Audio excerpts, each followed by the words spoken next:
Zombie apocalypse.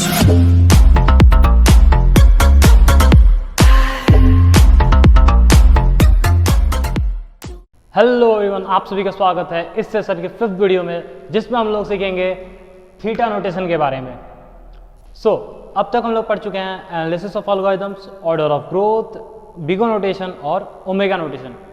Start करते हम theta notation को। इसका मैं सिंपल सा डेफिनेशन बताया था, जो था इट रिप्रेजेंट्स एग्जैक्ट बाउंड। ये क्या करता है? एग्जैक्ट बाउंड को रिप्रेजेंट करता है। ठीक है। बिगो क्या करता था? अपर बाउंड को। बिगो क्या करता था? बिग ओ अपर बाउंड को रिप्रेजेंट करता था, अपर बाउंड। और ओमेगा क्या करता था? ओमेगा लोअर बाउंड को रिप्रेजेंट करता था। ठीक है। बिग ओ और ओमेगा अपर और लोअर को रिप्रेजेंट कर देते हैं। चलो, अच्छी बात है। ठीक है। सपोज कह सकते हैं हम लोग कि ये एक रोड है। ठीक है, रोड। सपोज मैं एग्जांपल दूं, ऐसे एक रोड जा रहा है। ठीक है, ये है रोड। और ठीक है, इसके पास से और ये साइड वाला जो लेन चलता है ना, सर्विस लेन जिसको बोलते हैं, ठीक है, वो है ये सर्विस लेन, सर्विस लेन। और ये भी सर्विस लेन। अब आप क्या कर रहे हो?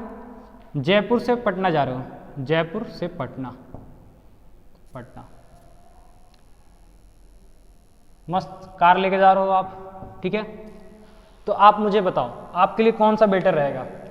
आप सर्विस लेन से जाओगे या फिर मेन जो रूट होता है, जो मेन लेन जिसको बोलते हैं, उससे जाओगे?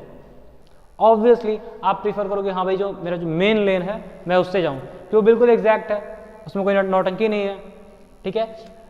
अपने किसी भी एक्सप्रेशन में भी यही होता है। अगर मेरे पास एग्जैक्ट बाउंड है किसी का, जैसे कि अगर कोई फंक्शन है, उसका मेरे पास एग्जैक्ट एक्सप्रेशन है, तो मैं क्यों उसके अपर नीचे को देखूँ? बेटर है ना कि हम लोग, हाँ भाई, एग्जैक्ट बाउंड को प्रीफर करें, एग्जैक्ट एक्सप्रेशन को प्रीफर करें। जैसे हम लोग ये एग्जैक्ट जो रोड है, जैसे मैं आपको फर्स्ट एग्जांपल बताया था कि हम सीधा जयपुर से पटना चले जाएंगे। दिल्ली क्यों जाएं हम, और रांची क्यों जाएं? सीधा जयपुर से पटना चले जाएंगे। तो किसी भी एक्सप्रेशन में अपना एग्जैक्ट बाउंड बेस्ट होता है। ठीक है, कि हाँ भाई, एग्जैक्ट बाउंड अगर मेरे पास है तो हम वही प्रीफर करेंगे। ठीक है। अब बात आती है कि कैसे निकालें हम एग्जैक्ट बाउंड। एग्जैक्ट बाउंड कैसे निकालें? तो सपोज हमारे पास एक फंक्शन है fn, उसका एक्सप्रेशन है 9n square plus 4n plus 6। Same फंडा है, सेम लॉजिक, डायरेक्ट वे। ठीक है। लोअर ऑर्डर टर्म्स को इग्नोर किए, हायर ऑर्डर टर्म के कांस्टेंट को इग्नोर किए, और ये लो जी, हमारा आ गया थीटा कितना है? n square. ठीक है। बीगो में भी यही करते हैं, ओमेगा में भी यही करते हैं। सिर्फ डिफरेंस क्या आता है? ये सिंबल। थीटा नोटेशन में ये सिंबल आ जाता है, बीगो में ओ आ जाता है, और ओमेगा में ओमेगा का सिंबल आ जाता है। ठीक है। अब बात आती है कि चलो भाई, आप कह लिए, हम मान लिए, बट अब हम दूसरे को प्रूव कैसे करेंगे? हाँ भाई, जो हम ये n स्क्वायर निकाले हैं ये सही है। ठीक है। तो उसके लिए हम लोग क्या करेंगे, मैं आपको बताया हूँ मैथमेटिकल प्रूफ इसका।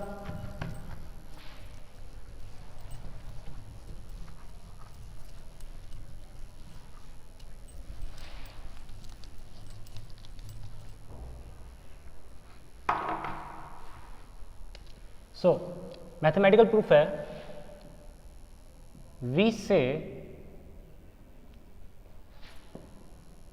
Fn is equals to theta of Gn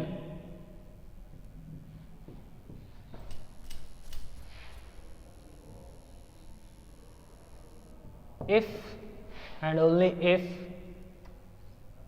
there exists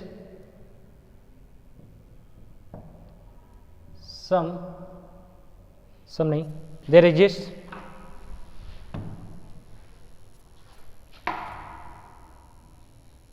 positive constants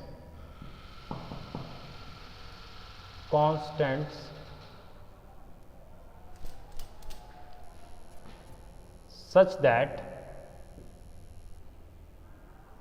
positive constants C1, C2 and N naught such that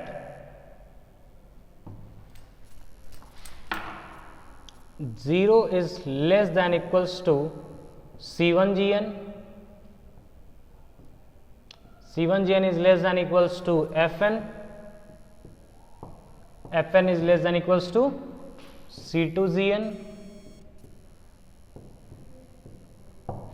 for all n greater than equals to n naught। ठीक है, आप लोग ध्यान देना, ये expression कब सही है, जब n जो है ग्रेटर देन इक्वल्स टू है किससे, n नॉट से। तो ठीक है, तो हम लोग क्या फाइंड करना है, n नॉट का वैल्यू। n नॉट का वैल्यू किस लिए, ताकि एक हम लोग ऐसा वैल्यू फाइंड कर लें जिससे हम लोग को पता चल जाए कि हाँ भाई n का वैल्यू इसके ऊपर जैसे ही जाएगा, ठीक है, उसके बाद हमारे ये जो एक्सप्रेशन है वो सही हो जाएगा, ये वाला। तो हम लोग क्या कर रहे हैं, एक n नॉट का वैल्यू फाइंड कर रहे हैं। ठीक है, अब अगर हम एग्जाम्पल लें, सपोज एग्जाम्पल है हमारे पास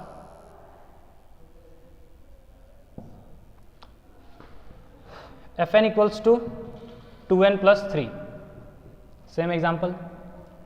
अब इसका हम लोग थीटा कैसे निकालें, सेम लॉजिक जो मैं डायरेक्ट वे बताया था, लोअर ऑर्डर्स को इग्नोर कर दो और हायर ऑर्डर्स के कांस्टेंट को इग्नोर कर दो। ये लो भाई कर दिए, लोअर ऑर्डर को इग्नोर और कांस्टेंट को इग्नोर, तो हमारा जो थीटा आया वह है थीटा n आ गया। अब हम लोग को प्रूफ करना होगा ये, ठीक है, तो प्रूफ कैसे करेंगे, ये है अपना C1Gn। तो अगर मैं इसको लिखूं, Gn की जगह क्या आ जाएगा अपना, हर जगह n, तो लिखेंगे C1n is less than equals to Fn क्या है, 2n plus 3 is less than equals to C2n, Gn की जगह n आ गया। ठीक है, अब इन दोनों को हम लोग सेपरेटली प्रूव कर लेंगे। ठीक है, मैं यहाँ पे एक लाइन खींच देता हूँ।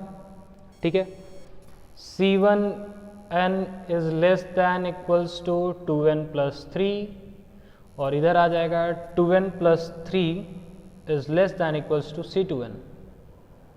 ठीक है, इस केस में मैंने आपको बताया था, ठीक है, कि आपको C1 कैसे फाइंड करना है। C1 फाइंड करने के लिए हम लोग क्या करेंगे, ये C1 अब कैसे पता चलेगा कि हम लोग को जो अपना हायर ऑर्डर टर्म है उसमें +1 करना है या -1 करना है। ठीक है, अगर जो C1n है वो आपके फंक्शन से छोटा है तो आप लोग 1 माइनस करोगे। ठीक है, और अगर C2n आपके फंक्शन से बड़ा है तो आप लोग +1 करोगे। ठीक है, C1 और C2 फाइंड करने के लिए। तो हम लोग क्या करेंगे, इस 2 में से 1 माइनस कर देंगे तो हमारा C1 का वैल्यू आ जाएगा। तो C1 इक्वल्स टू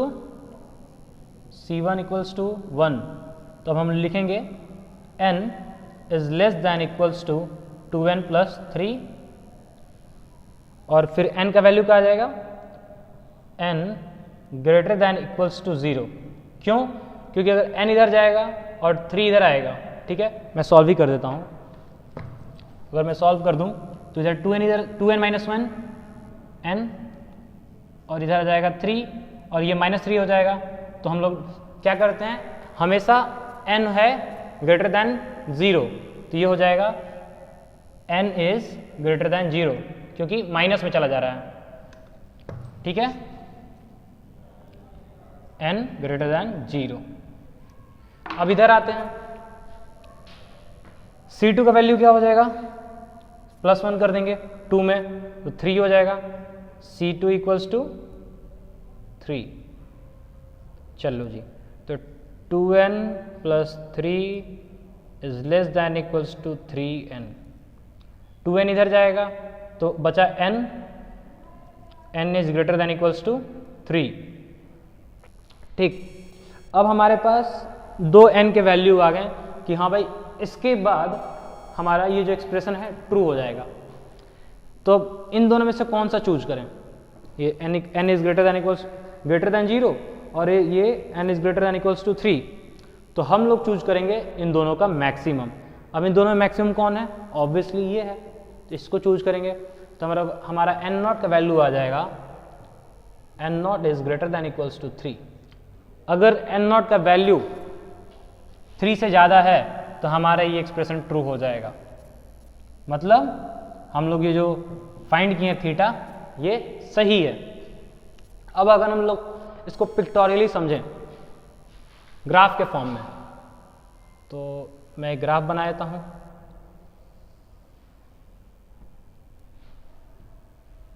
ये है अपना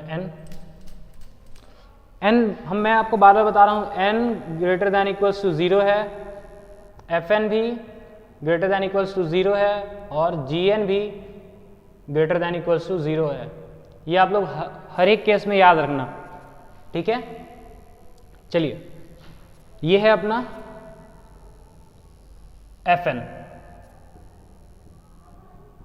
2n प्लस 3, ये है अपना gn, ठीक है। और इसको मैं लिख दूं इक्वल्स टू c1n, और ये है gn कितना c2n, ठीक है। अब ये आप लोग देख सकते हो कि हाँ भाई, अगर किसी पाथ को फॉलो करना है तो आप कौन सा करोगे? ये करोगे कि हाँ भाई चलो इसके ऊपर जो भी हो सकता है वो सही है, ठीक है। ये बेटर है, ये वाला लाइन, ठीक है, कि चलो भाई मेरे पास क्या कहते हैं, अगर मैं आपको बताऊं, एक एग्जांपल लेता हूं। सपोज आपको जाना है मुंबई पार्टी करने, ठीक है, ट्रिप पे जा रहे हो आप, तो आप एक कह रहे हो कि चलो भाई मेरा 5,000 से ज़्यादा खर्चा आएगा, कितना आएगा नहीं पता, 5,000 से ज़्यादा आएगा, ठीक है। ये कहना सही है? आपके पेरेंट्स अलाउ कर देंगे? नहीं। अगर आप अपने पापा को कहो कि हाँ पापा मैं ट्रिप पे जा रहा हूँ और मुझे 5,000 से ज़्यादा कितना भी रुपया लग सकता है, तो बिल्कुल वो आपको अलाउ नहीं करेंगे, ठीक है। फिर आप क्या करते हो? फिर कहते हो पापा से कि पापा मुझे मुंबई ट्रिप पे जाना है, ठीक है, और मुझे मैक्सिमम 1 लाख रुपए खर्च हो सकते हैं, ठीक है, 1 लाख, ठीक है।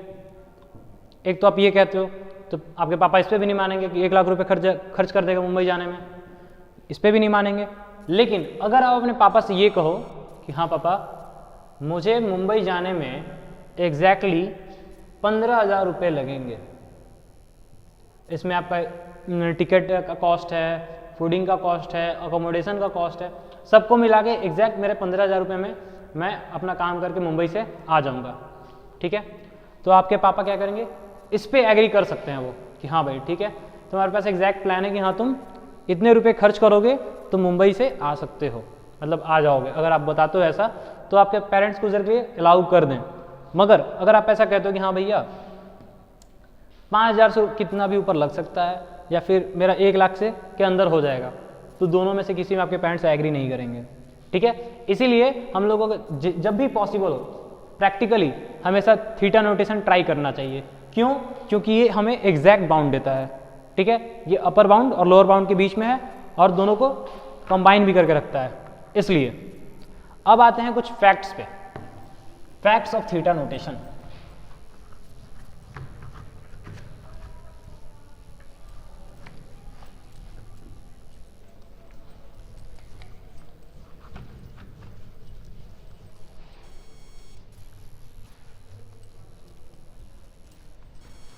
ग्राफ रहने देता हूं।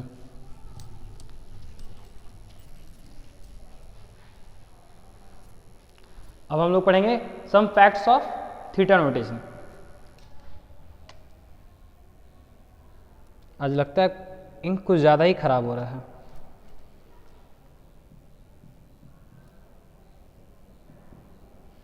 Facts of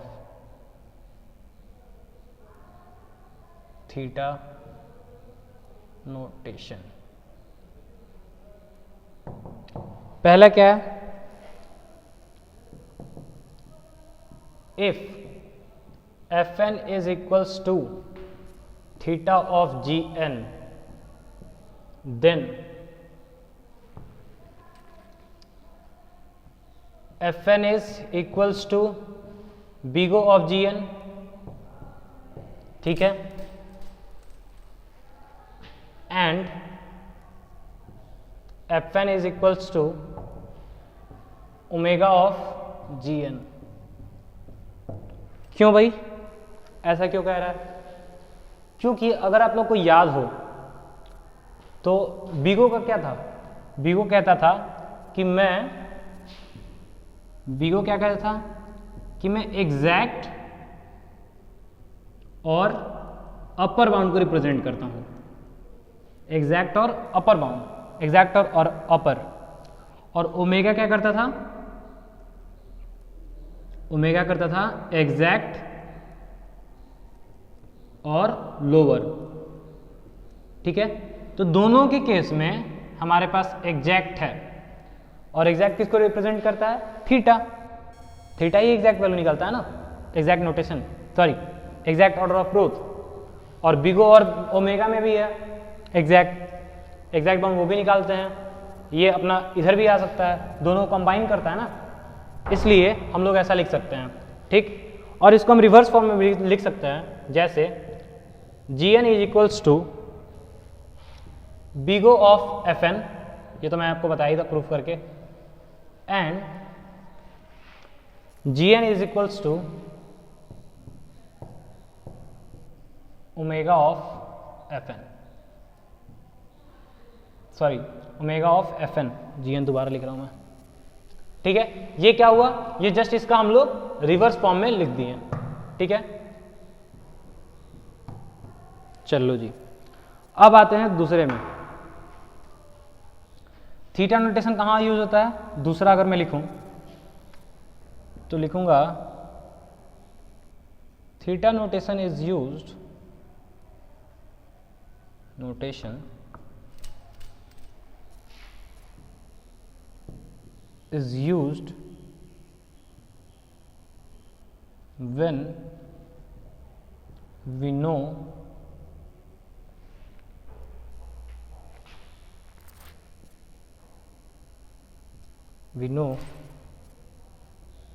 exact bound। कब यूज करते हैं हम लोग? जब हमें एग्जैक्ट बाउंड पता रहे। अगर मैं इसे एग्जांपल लिखूं, example sum of number of elements of an array, एक तो ये हो जाएगा, फिर मिनिमम, फिर मैक्सिमम। ये सब में क्या होता है, हमको पहले से पता होता है कि हाँ भाई इसका क्या होगा ऑर्डर ऑफ ग्रोथ, सबका होगा एन, थीटा एन। क्यों? क्योंकि हमको पता है कि ये सारे ऑपरेशंस करने के लिए हमको क्या करना होगा, पूरे एक एरे को ट्रैवर्स करना होगा, पूरे एक एरे के थ्रू हमें गुजरना होगा, हमें पता है। इसलिए लोग इसका कह सकते हैं कि हाँ चलो भाई हमें इसका एग्जैक्ट बाउंड पता है। ये तो हो गया अपना थीटा नोटेशन। अब अगले वीडियो में हम लोग पढ़ेंगे एनालिसिस ऑफ लूप्स। कुछ लूप्स रहेंगे अपने पास जो कॉमन लूप्स हैं, उसके हम लोग ऑर्डर ऑफ ग्रोथ निकालेंगे। So thank you so much.